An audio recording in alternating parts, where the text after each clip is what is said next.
What's going on, YouTube? You got to check this story out. So there's a guy in Florida, 2024. He scammed more than 300,000 from people, and he's a local coin dealer at a flea market in Bradenton, Florida. So I'm going to show you guys the story just in case you didn't read it, but and then we'll make some comments. So let's get started here. Charges accused of swindling victims in Bradenton out of tens of thousands of dollars. Authorities say he was selling silver and gold at the Red Barn Flea Market, but never fulfilled some orders, leaving his customers higher time for similar crimes. Seth Lutz served 5.5 years in prison for duping people more than $2,000 in Pinal County. Deputy. Okay, so you're telling me this guy has already been arrested for swindling people out of money, and you let him operate at a flea market, and he's a local coin dealer again? Like, I don't understand that part. So let's continue the video here. But that's crazy. So he's in jail on a $52,000 bond for scamming up to $300,000 just recently, this past year, 2024. But 5 years ago, in the past, he already served 5.5 years in jail for the same exact scheme. And he's on probation. In Manatee County say he was going by the name Steve to try and pull off a similar scheme at this Bradenton Flea Market. This 63-year-old man is in jail on multiple grand theft charges. Seth Lutz ran a booth called Steve's Best Coins at the Red Barn Flea Market off 1st Street East in Bradenton.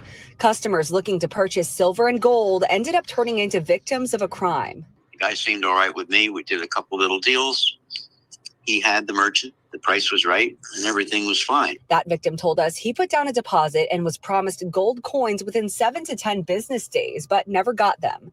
Authorities say some of the victims paid Lutz tens of thousands of dollars. He had to be very good at convincing people in order for them to shell over that amount of cash. And these most recent charges weren't the first for Lutz. Pinellas deputies arrested him back in 2017 after he duped 31 victims out of about $220,000. Okay. 21 victims in 2017. He served time. Why was he allowed to continue to run another coin booth and do the same exact scam all over again? Crazy. And then why are people, and I guess, so let's give some contents here. So this is the location. So this is Florida. So we got Fort Myers, Tampa. So this is the area, Bradenton, Florida, Manatee County. It's a nice county. Like, there's definitely some money there, right? So, a lot of people go to Florida with lots of money, retired, taking advantage of older guys, and probably did some, normal deals, smaller deals. But why would you give somebody, thousands of dollars at a flea market and not leave with the actual product, not leave with the actual gold and silver? Like, why are you going through this guy to order it? He obviously built some type of trust with his regulars that visited the flea market, and then probably gave a pretty decent deal on some coins, to give this guy some money. But I would never give anybody that kind of money that doesn't have the actual product with them. So he obviously was using the money and not fulfilling the orders, and then just kept getting new money in, kind of like a Ponzi scheme, although they don't mention Ponzi scheme. The fact of the matter, though, is he never delivered anything. So let's finish it up here. He served 5 years. He gets out. He's on probation. He obviously doesn't know how to do anything else except go out there and scam people out of their their hard-earned money. The sheriff's office says he got away with more than $100,000, but that number could climb as they ask other possible victims to come forward. Right now, Lutz is being held at the Manatee County Jail. His next court date is set for February 7th. Reporting in Manatee County. All right, so that's 8 on your side, so that's a local thing here. And here's some more information on the story. So his real name is Seth Felipe Lutz, 63 years old. Was at the Red Barn Flea Market in Bradenton, Florida, Manatee County. And this is the location, Red Barn Flea Market, 1707 First Street, Bradenton. I mean, if I was that flea market owner, I wouldn't allow any local coins, which is sad, right? So now no one can get actual coins there. And I'm sure he wasn't the only dealer there. I mean, maybe he was. He obviously built up a reputation, but it was called, the booth was called Steve's Best Coins, which is weird. His name's not Steve. He said he just liked that name. Here we go. In one case, a customer told Messer they paid nearly $25,000 deposit for a set of gold coins in January 2024, and they got a receipt but never got the coins. Okay, you got a receipt from a guy running a coin booth at a flea market. So why was he continually able to keep getting money? And then why would you give someone $25,000 for gold coins when and you're not walking away with them? You're just like, yeah, go ahead, order them for me. So he obviously was good at swindling people. Another customer paid $29,000 for more than 1,000 pure silver bars, and he never got them. And then this one here, $1,000 for 3 silver bars. I'm like, what kind of coin booth are you running when someone gives you 1,000, you can't even give them 3 bars? You got to order it. So he obviously scammed a lot of people. And the sad thing is they're not going to get their money. Like, this guy's, that money's gone. And it's very sad. What's more sad is that this guy did this in the past and he was able to do it again. So, it just goes to show our legal system, like, nobody, oh, he's on probation, he's fine. No, he did it again and again and again. So just goes to show you can't, you don't, the moral of the story is, like, don't give anybody money unless you walk away with the actual product. So that's the part that I don't understand. But I also understand too, these are probably customers of his. They built up a trust, and then he just basically screwed them. So, if you're gonna place an order that large, do it like at a,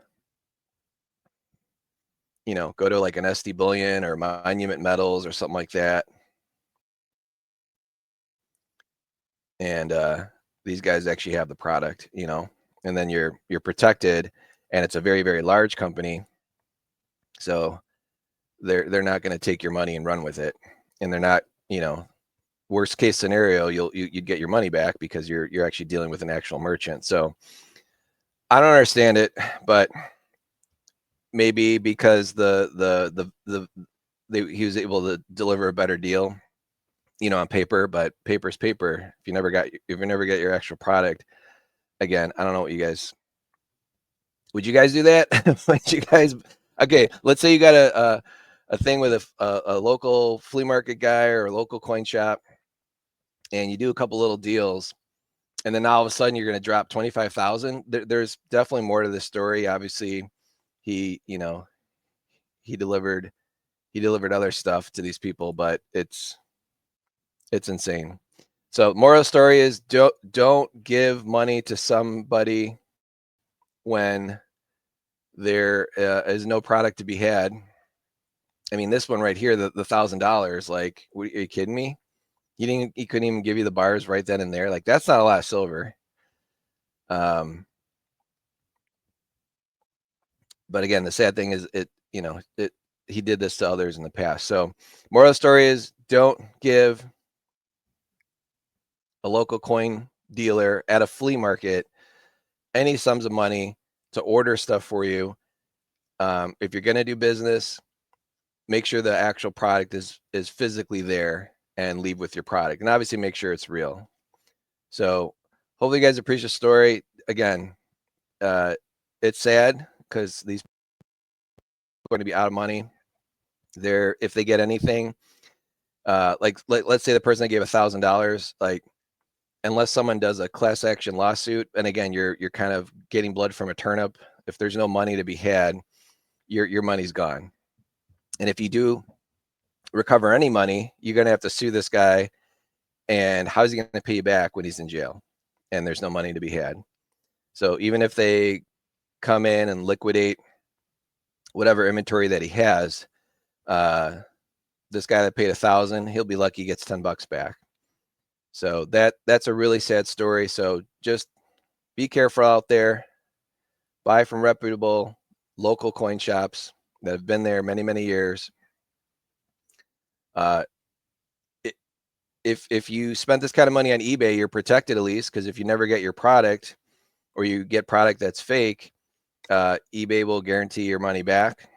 So, you at least get your money back. Or if you buy from a big place like AppMex or SD Bullion, Monument Metals, Bullion Exchange, those type of places, they're not just going to disappear. They're all kind of intertwined. Some of them are owned by the same company. So moral story is, don't just trust some local dude with that kind of purchase. And if you do make a purchase, great, get a good deal on something, just make sure you leave with the actual item and make sure the item's actually real. So hopefully this guy helps you guys out. Just be wary out there and keep stacking. I'll talk to you in the next one. Appreciate you guys watching. Let me know in the comments what you think of this. Do you know somebody that got scammed by this guy? Do you live in Florida? Do you buy? Do you do transactions at local flea markets every now and then? When you're out there with your missus or just out looking for a good deal. I'm sure people have found decent deals, but I don't know. That's just scary, really scary. So appreciate it. Catch you on the next one.